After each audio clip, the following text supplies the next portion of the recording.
Olá, muito boa noite a todos. Segunda-feira, 3 de junho. O Jornal da Guará está no ar e na edição de hoje vamos saber o que a polícia está fazendo para desarticular quadrilhas que estão explodindo caixas e agências eletrônicas em todo o Maranhão e assustando a população. O último episódio registrado na capital maranhense foi nesta madrugada, no bairro do Calhau. Outras 3 situações idênticas já foram registradas em São Luís. O JG traz o andamento das investigações sobre esse assunto. E o JG vai trazer como destaque ainda a informação de que não haverá greve de ônibus amanhã em São Luís. Notícia divulgada nas redes é falsa e você vai ver também. Servidores do Detran fazem manifestação em todo o estado. Gasolina vendida mais barata em postos de São Luís. Mas consumidores ainda não sabem como os impostos incidem nas compras do dia a dia. Veja ainda, o Ministério Público aperta investigações contra prefeito de Passo do Lumiar, Domingos Dutra. Da sala de aula para a vida, estudantes de escola particular desenvolvem projetos para promover o desenvolvimento sustentável do estado. E tem ainda os destaques do esporte, com o empate do Moto e a derrota do Sampaio Corrêa. Agora, no Jornal da Guará.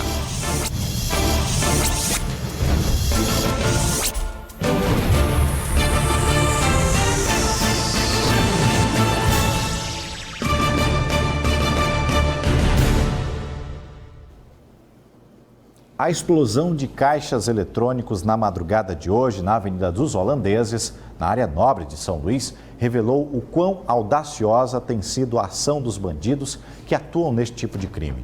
Se antes essa modalidade era quase que exclusivamente registrada em cidades do interior, aos poucos a capital São Luís tem entrado nesse roteiro. E só nós lembramos que além dessa aqui hoje, essa ocorrência similar já foi registrada na Avenida São Luís Rei de França, no bairro do Turu. Em todo o Maranhão, foram 6 explosões. Na edição de hoje, vamos voltar a falar sobre este assunto. Assunto agora importante para o seu bolso. Alguns postos de gasolina já estão vendendo o produto a preço mais em conta, viu? Em média, a situação chegou a 5 centavos. Uma forma também de reaquecer o segmento em baixa desde o último reajuste. As fiscalizações e notificações estão sendo realizadas em 244 postos da região metropolitana de São Luís e do interior do estado. O trabalho é uma forma de garantir que os postos ponham em prática as 2 últimas reduções dadas pela Petrobras, que chegam a 11,56% a menos no valor da gasolina. Após serem notificados, os postos de combustíveis têm o prazo de 10 dias para reduzir o valor da gasolina ou mesmo para responder junto ao PROCON o motivo pelo qual não reduziram os valores. Caso não cumpram a determinação, os postos responderão pelo crime de desobediência com previsão de pagamento de multa, além do prosseguimento de um processo administrativo. Está notificando desde sexta-feira todos os postos e distribuidoras aqui da Grande Ilha, em alguns municípios do interior do estado, para que eles nos justifiquem, nos apresentem uma justificativa porque não houve a redução e também façam a redução. Então, se não houver, pode incorrer em multa. Também, se não houver resposta, incorre também no crime de desobediência. Os consumidores apoiam as fiscalizações. Um dos nossos grandes problemas nesse país é a falta de fiscalização em tudo, não é só nos postos de gasolina, não. Além de apoiar a redução dos valores, os consumidores também cobram que sejam feitas fiscalizações acerca da possibilidade de existência de um cartel entre os postos. Quase todos os postos estão iguais, então isso está caracterizando que é um cartel. Eu gostaria que eles também fiscalizassem dessa forma. De acordo com a presidente do PROCON, os dados coletados durante as fiscalizações também servirão como referência para a caracterização ou não da existência de cartel ou combinação de preços entre os postos. As notificações, essa investigação também é para a gente investigar isso, porque o cartel ele precisa, para ser configurado, precisa de um lastro probatório bem robusto, inclusive com uma investigação interligada de órgãos também como o Ministério Público. Olha aí, parte do valor nas alturas tem a ver com o elevado valor que pagamos nos impostos. O problema é que o consumidor brasileiro sabe que paga muito imposto e se incomoda com isso, mas pouco reflete sobre o peso que essa taxação elevada representa no seu consumo do dia a dia. 74% dos consumidores não têm o hábito de procurar saber o quanto pagam de imposto ao adquirir um bem ou contratar um serviço. Uma pesquisa recente da Confederação Nacional de Dirigentes Lojistas e do Serviço de Proteção ao Crédito mostra que, em geral, os consumidores não sabem quanto gastam com impostos. A movimentação no maior centro comercial de São Luís é sempre grande, mas, segundo a pesquisa, 74% dos consumidores não sabem quanto pagam de impostos ao adquirir um bem ou contratar um serviço. A Gisela acabou de comprar uma sandália. A nota fiscal, ela não sabe aonde está. Não sabe quanto, mas sabe que pagou imposto pelo produto. Já olhei algumas vezes, mais em supermercado, que especifica mais, né? E realmente é um absurdo. A maioria dos consumidores não sabem quanto pagam, mas pelo menos 95% também não estão satisfeitos com a aplicação desses impostos. Já o senhor Antônio comprou um tênis para o filho e guardou a nota fiscal. Senhor Antônio, R$ 18,16 o senhor pagou de imposto federal e R$ 22,95 o senhor pagou de imposto estadual na compra que o senhor fez. O senhor sabia disso? Não sabia não. Até que tem pouca gente para saber quanto é que ele paga de imposto. Mas não são só os consumidores que não sabem o valor dos tributos sobre os produtos do dia a dia. A complexidade do sistema tributário brasileiro dificulta até mesmo os empresários de saberem o quanto se paga de imposto.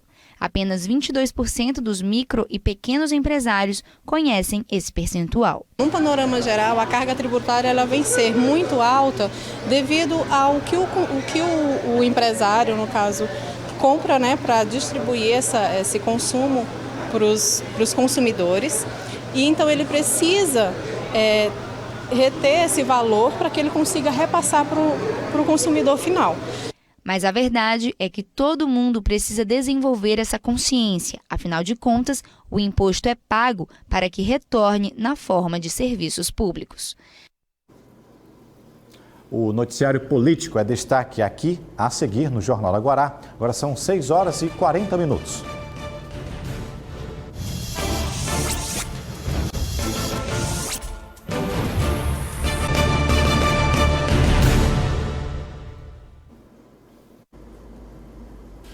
A Promotoria de Justiça de Paço do Lumiar já ajuizou 4 ações contra o atual prefeito do município, Domingos Dutra, do PCdoB. As denúncias por improbidade administrativa atingem também diversas secretarias de governo e, em todas elas, foram apontadas irregularidades em licitações que geraram prejuízos aos cofres públicos. O órgão quer que o prefeito devolva os valores e também pede a suspensão dos seus direitos políticos. O Ministério Público já ajuizou somente neste ano 4 ações civis públicas por improbidade administrativa contra o prefeito de Paço do Lumiar, Domingos Dutra. Na denúncia protocolada em fevereiro, o MP contestava um decreto que permitia o desvio de função de servidores municipais para trabalharem temporariamente como agentes de trânsito no município. Pelo decreto, haveria um seletivo interno entre os funcionários, medida que contraria a legislação e seria um artifício para burlar o concurso público. No mesmo período, outra denúncia.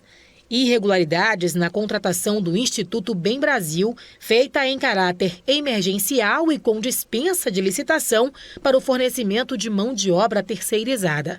Mais de 5 milhões de reais foram contratados, mas o Ministério Público apurou que a assinatura foi anterior à decretação do estado de emergência no município, que permitiria a dispensa de licitação. Em abril, nova denúncia. Desta vez relacionada a contratos irregulares firmados em 2017 pela Secretaria de Saúde do município para fornecimento de alimentação enteral. Os contratos assinados causaram um prejuízo de quase R$ 1,5 milhão de reais. Entre as irregularidades, assinaturas de funcionários que não tinham autorização para tal ato.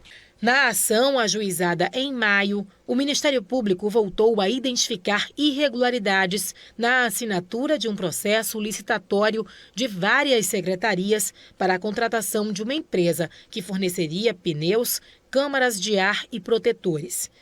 Entre os problemas apontados está a falta de estudo técnico, com os quantitativos a serem adquiridos pelas secretarias e a periodicidade do atendimento. Também foi questionada a escolha da modalidade pregão presencial para a realização da licitação sem qualquer justificativa.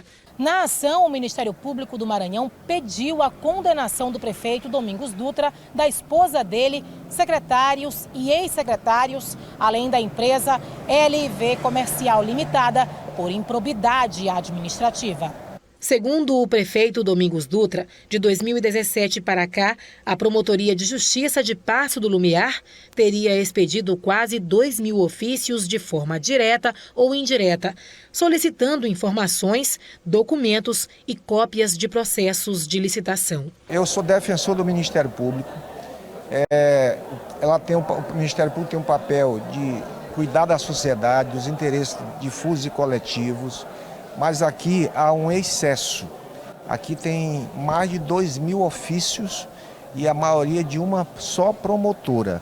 Ainda de acordo com o prefeito, o município de Paço do Lumiar já atendeu mais de 90% da demanda exigida pela Justiça. São inquéritos que são feitos, a promotora acha que tem irregularidade, peticiona ao Poder Judiciário, eu vou ter oportunidade de dizer o contrário, de provar, e aí quem vai decidir é o Judiciário. O Ministério Público pede a devolução dos valores em caso de prejuízo para o erário, a perda da função pública do prefeito, a suspensão dos seus direitos políticos pelo prazo de 5 a 8 anos, o pagamento de multa e a proibição de contratar ou receber benefícios ou incentivos fiscais do poder público pelo prazo de 5 anos. Bem, nós vamos continuar com a pauta política com a análise de Marcos Saldanha, que já está aqui conosco. Boa noite, Marcos. Seja bem-vindo. Começo de semana. Ano que vem, ano de eleições. Filiações partidárias é um assunto que já vem movimentando os bastidores da política?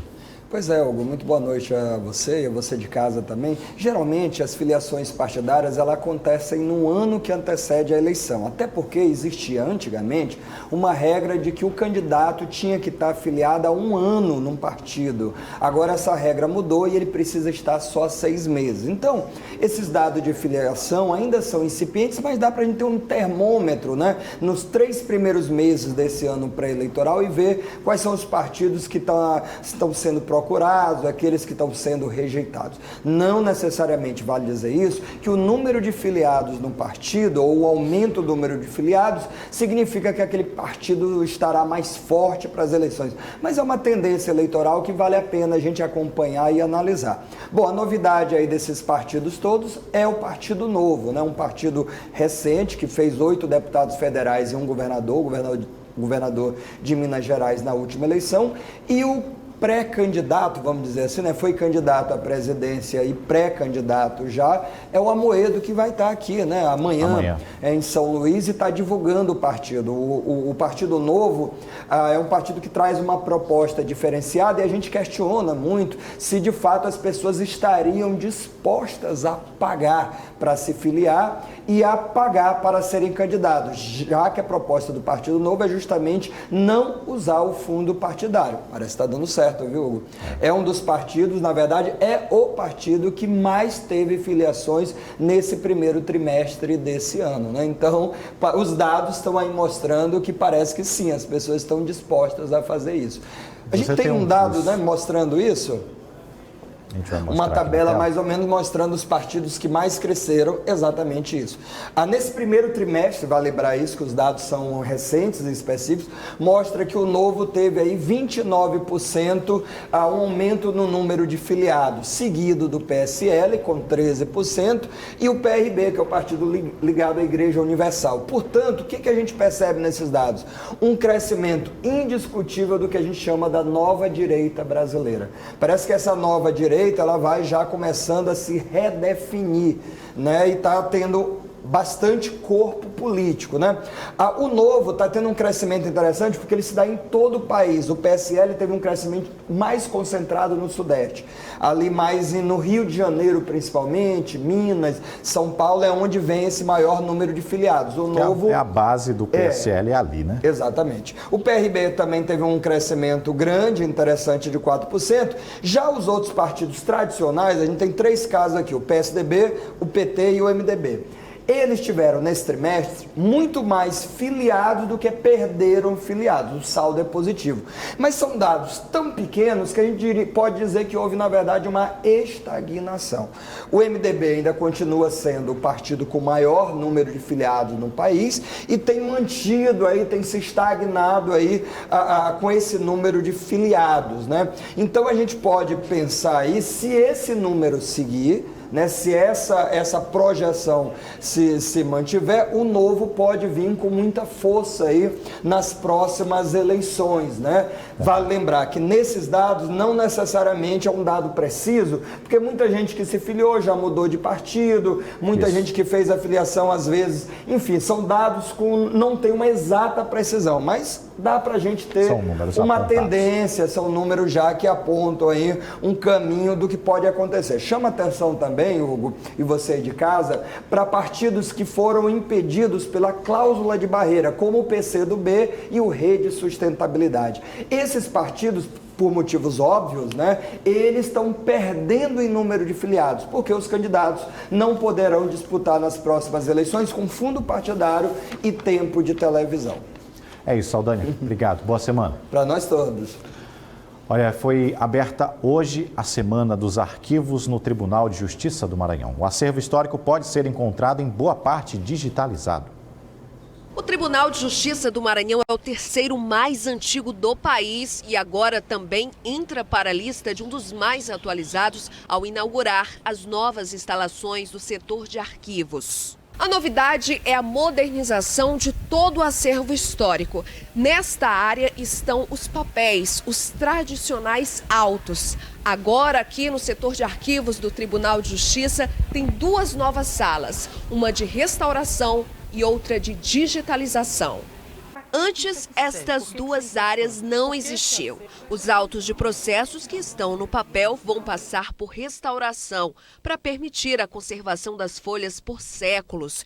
E o acervo também vai ser digitalizado para disponibilizar para todos os cidadãos pela internet. Nós estamos nessa luta de obstinados, né, no momento que vivemos de digitalização de tudo, da era digital, de conservar esses papéis que reservam uma parte importante da nossa história. A inauguração das novas instalações do TJ faz parte da abertura da Semana de Arquivos, que começou nesta segunda-feira, celebrada em todo o país pelas instituições que resguardam a história. Eu tenho dito e repetido que na minha gestão é apoio integral à família judiciária. E uma demonstração inequívoca hoje. Aqui estive há um ano atrás, quando prometi que nós iremos exatamente inaugurar o nosso arquivo, que ainda esse ano vamos transformá-lo no museu. Depois do intervalo, rodoviários desmentem informação de greve para esta terça-feira. E veja também a investigação da polícia no caso da explosão dos caixas eletrônicos em São Luís. Agora 6 horas e 54 minutos.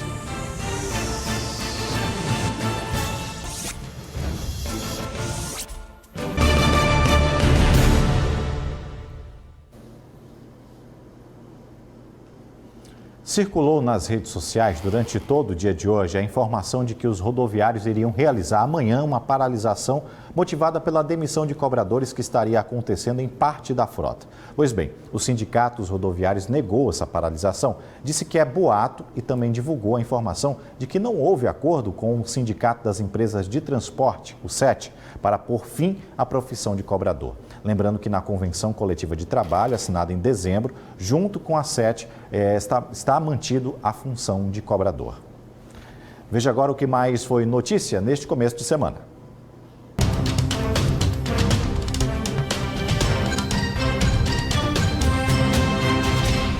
O ministro de Ciência, Tecnologia, Inovações e Comunicações, Marcos Pontes, e parlamentares do Maranhão embarcaram da capital São Luís para Kourou, na Guiana Francesa. O objetivo da missão internacional é conhecer de perto o modelo de exploração que deve ser adotado no Centro de Lançamento de Alcântara, no Maranhão, com a parceria entre Brasil e os Estados Unidos. Esta é a primeira de 3 ações que o Ministério pretende realizar para dialogar com o Congresso Nacional e o governo do Maranhão sobre o uso comercial da base de Alcântara.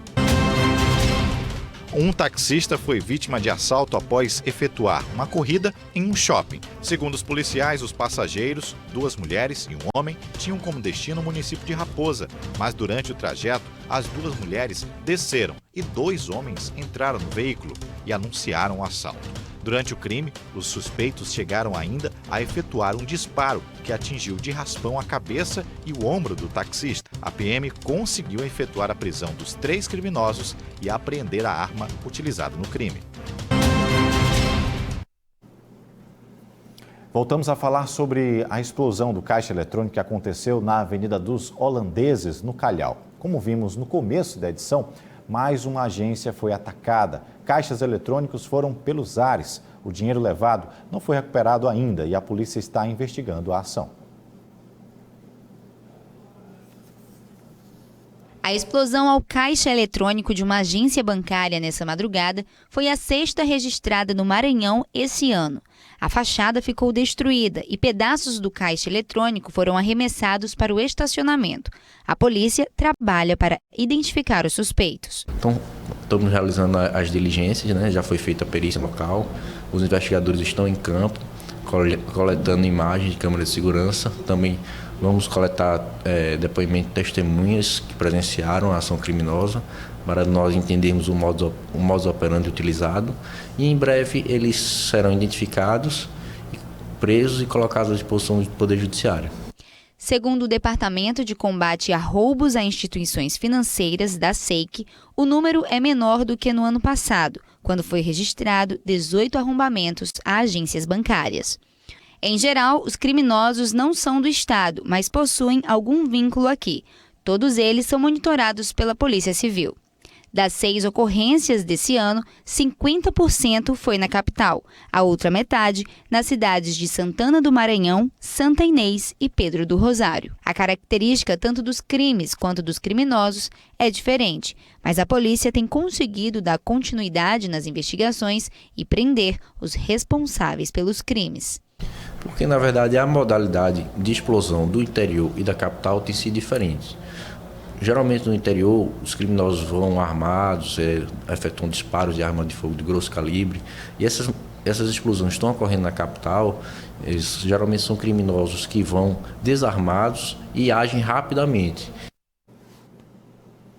Olha, servidores das 15 Ciretrans fizeram uma manifestação grevista nas unidades de todo o Maranhão, incluindo aqui na capital São Luís. Apesar do movimento, o atendimento nas unidades do Detran em todo o estado foi mantido. Os servidores querem reajuste salarial. O Detran disse que a ação está sendo realizada por alguns servidores que fazem parte de uma dissidência do sindicato. Disse ainda que ao longo dos últimos anos, o governo do Maranhão tem trabalhado no sentido de atender demandas dos servidores. Quem vive em São Luís sabe o quão problemático é trafegar pelas ruas da nossa cidade. Para quem tem mobilidade reduzida, o problema é ainda maior. As dificuldades em ir e vir vão ser muito bem ilustradas nessa reportagem que a Bianca Nogueira e o Luiz Carlos prepararam para a gente e nos mostra a partir de agora. Tá vendo esse garotão sorridente aí? É o Petrus. Adora estudar e desenvolveu muito as habilidades e coordenação na convivência escolar. Tem paralisia cerebral, o que só foi diagnosticado aos 4 meses de idade. Nenhum problema foi percebido durante o pré-natal. A mãe, Rita de Cássia, sempre insistiu numa rotina, como todo menino da idade dele. E agora está pronto para ir ao lugar predileto, a escola. E nas primeiras horas da manhã, começa a rotina. Bom dia para todo mundo. Fala, Peu. Fala.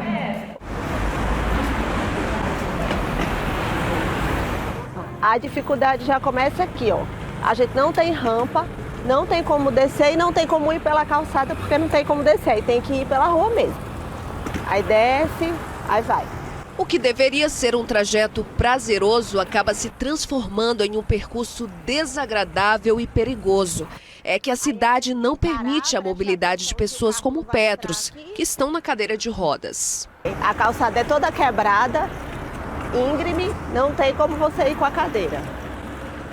Para atravessar a rua é preciso contar com a boa vontade dos motoristas. E a Rita e o Petros conseguem atravessar. O objetivo é chegar a este shopping, utilizar as dependências como atalho para evitar a rua com esse trânsito intenso. É um dos acessos mais complicados aqui que vocês enfrentam diariamente, principalmente no retorno da escola, quando vão buscar o Petros na escola, por causa dos estacionamentos. Aqui tem carros, acreditem, tem carros que param bem no acesso da rampa, não é, professor? Exatamente. E aí fica complicado porque a gente não tem como subir. Aí a gente tem que procurar outra rampa ou subir na calçada. As dificuldades continuam. Até existem as rampas, mas a maioria está quebrada e não permite a passagem da cadeira de rodas. Essa rampa aqui, ela é a mais conservada, mas a de lá está quebrada, essa daqui está quebrada e a de lá está conservada. Então as rampas aqui, logo após a faixa, estão quebradas. Essa daqui tá boa e você olha, a de lá tá quebrada. Essa daqui tá quebrada, a de lá tá melhor. Então eu tenho que descer por aqui e subir por ali. Espero o sinal fechar. É preciso competir o espaço com os pedestres que usam a rampa que seria destinada às pessoas com mobilidade reduzida. O percurso continua. Logo mais acima, nesta rua, é impossível seguir pela calçada. E a cadeira do Petros divide o mesmo espaço que os carros. Como a calçada não tem acessibilidade, o Petros e a mãe costumam andar aqui, ó, bem onde passam os carros. Aí como tem o ponto de táxi, eu ando quase que no meio da rua, depois eu venho para próximo. Mas você pode ver que a calçada ela é toda quebrada. Tem como eu andar. Essa rua mais tranquila é uma rota que aumenta o percurso, mas o fluxo de veículos é menor. A rua ainda continua sendo a única opção porque as calçadas, mesmo largas, têm bueiros que tiram a estabilidade da cadeira. A acessibilidade é limitada aqui nessa região por causa desses coqueiros que ocupam aí praticamente a metade da calçada. E por isso, Petros e a mãe continuam se arriscando aqui pela rua. Vamos começar. Se você observar, tem planta de um lado e do outro, então não tem como eu andar nem por uma calçada nem pela outra. Quando não são os coqueiros, são os carros que ficam sobre as calçadas. O espaço do pedestre vira estacionamento e a gente segue pela rua. Chegamos bem perto da escola. Ainda bem que aqui tem acessibilidade. Petros, dá tchau pra tia, dá. Tchau, tia. Prazer, Petros. Prazer, viu? Obrigada. Tudo de bom pra você. Tchau, não é, filha? Tchau. Você vai entrar na escola. Não se preocupe. Tchau, boa aula. Boa aula, Petros. Tchau. Foi mais um dia de batalha do Petros para chegar à escola. Rampas se transformando em estacionamento, calçadas ocupadas por plantas e por carros quebradas. Nós temos vários shoppings aqui em São Luís que tiveram problemas e processos tramitando aqui na Vara de Interesses Difusos e Coletivos por falta de acessibilidade. Todos eles, eu poderia enumerar todos, mas as pessoas já sabem quais são.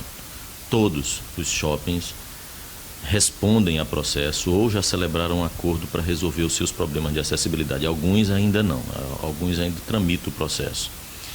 E esses problemas precisam ser resolvidos. Não são só os shoppings, tem contra supermercados, contra hospitais, contra órgãos da administração pública que não têm essa acessibilidade. E as pessoas precisam entender, olhar para a casa do vizinho da esquerda, para a casa do vizinho da direita e a sua.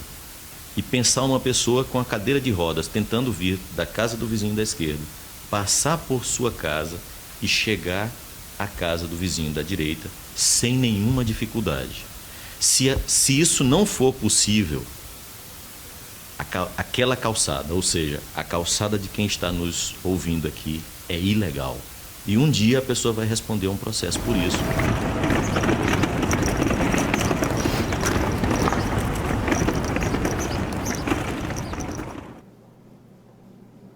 vale a reflexão. Material produzido pela Bianca Nogueira e o repórter cinematográfico Fábio Bala.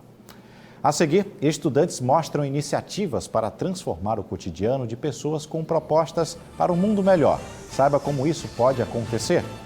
E você vai ver ainda os destaques do esporte na análise de Ana Tereza Viegas, que traz os detalhes da derrota do Sampaio Corrêa e o empate do Moto, que garantiu o avanço para a próxima série da Série D após o intervalo. 7h10. Fique agora com a Tábua de Marés para amanhã.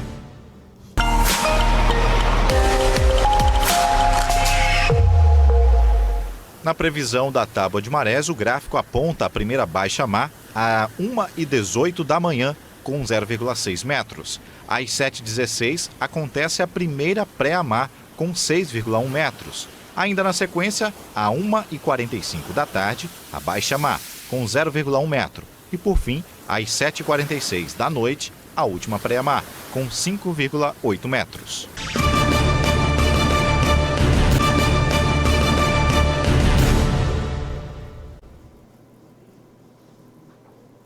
Estamos de volta com o JG e o destaque agora é o noticiário esportivo.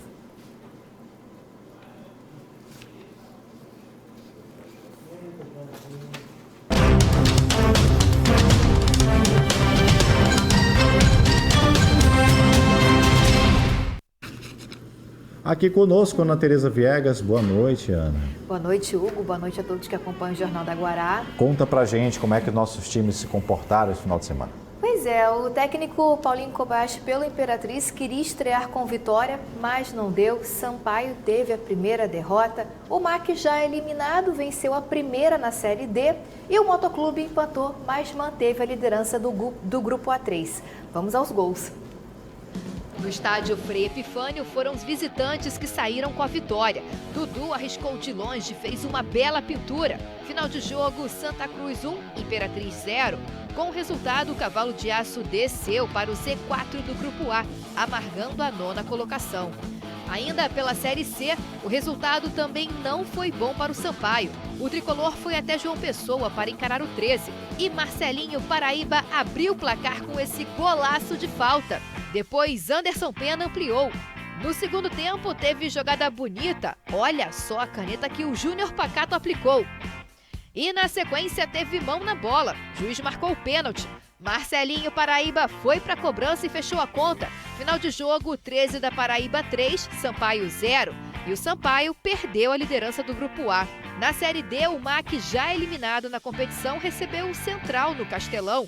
Jogo para cumprir tabela, que também marcou a primeira vitória do Bode na competição, em um jogo com 7 gols. Os visitantes marcaram com o Joelson. Ele estava inspirado e marcou os 3 gols do Central.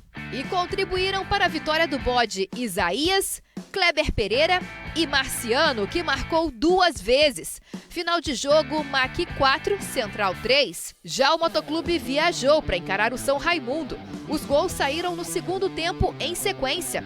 Dadá cobrou o pênalti e fez São Raimundo 1-0. 2 minutos depois, o Moto empatou. Márcio Diogo mandou pro gol e a bola ainda bateu nas costas do Guilherme. Final de jogo, São Raimundo 1, Moto também 1. E o Moto segue líder do Grupo A3. Tá aí. E ontem também foi domingo de Moto Velocidade, primeiro evento oficial de Moto Velocidade no estado, comandado pela equipe GP Race. A repórter Bianca Nogueira esteve lá, com o cinegrafista Joel Oliveira, assistente José, e traz as informações pra gente. Olha só. Escuta o som do escapamento. É emoção pura e não é só o barulho do motor. Tem também a paixão pela velocidade sobre 2 rodas, que reuniu pilotos talentosos daqui de outros estados, como São Paulo, Ceará e Pará, na primeira competição Maranhão 300 Cup em São Luís, que além de colocar o esporte no calendário de competições, ainda tem o objetivo de conscientizar sobre a importância de um espaço próprio para a prática. Esse evento ele tem um intuito socioeducativo, a gente poder tirar essas pessoas das ruas e trazer para as pistas. É o local seguro, é o local correto de acelerar. E o outro motivo também desse evento, do Maranhão 300 Cup, capacitar os nossos policiais, ministrar cursos para melhorar a nossa segurança e a deles também nas motocicletas. E por falar em paixão pelo motociclismo, nem o acidente que sofreu há 8 meses afastou o Glaucio das pistas. Ele agora está se dedicando às competições profissionais na categoria 300 cilindradas. Paixão é de berço, de sangue. Meu pai já era motociclista e eu segui esse caminho. Trauma não dá para ter. Na vida a gente não pode ter trauma, se abater com qualquer coisa. Então o segredo é levantar a cabeça e seguir em frente. Na categoria 250 cilindradas, o destaque é o Ítalo, o mais jovem piloto desta etapa. Veio de Imperatriz. É emocionante estar aqui em São Luís, sair de Imperatriz na quinta-feira. E estou muito feliz aqui em conhecer a pista, o calor humano, a emoção da pista é maravilhoso. Nos intervalos das provas, admiradores ocupam os boxes para cumprimentar os pilotos e ficar perto das outras estrelas, as motos, claro. Vale foto, fazer aquele registro desse momento. Mas foi só a primeira etapa do Maranhão Cup. Ainda vem mais 3 por aí.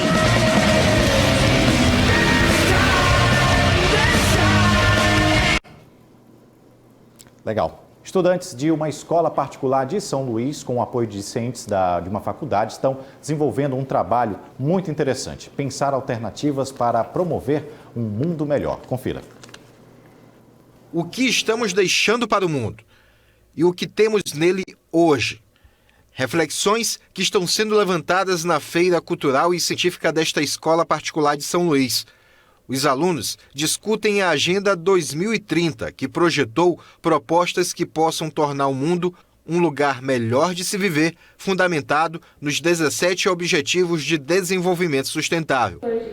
Nesta apresentação, os alunos mostraram formas de se garantir maior dignidade às crianças e adolescentes que passam por uma casa de acolhimento mantida pelo Estado. As ideias surgiram após aulas da disciplina ICA, Inteligência Criativa Aplicada, pois com criatividade eles garantiram uma ideia de baixo custo. Faz parte da inovação curricular do Colégio Paulo Sul e tem como principal objetivo viabilizar espaços de aprendizagem colaborativa com foco no desenvolvimento de comportamento empreendedor dos nossos alunos, na criação de situações que sejam criativas ao meio social, por isso o nome Inteligência Criativa Aplicada. Em outro espaço, encontramos estudantes fazendo uma performance, onde denunciam as problemáticas que geram as diferenças sociais, como o racismo e a falta de oportunidades devido à desigual distribuição de renda.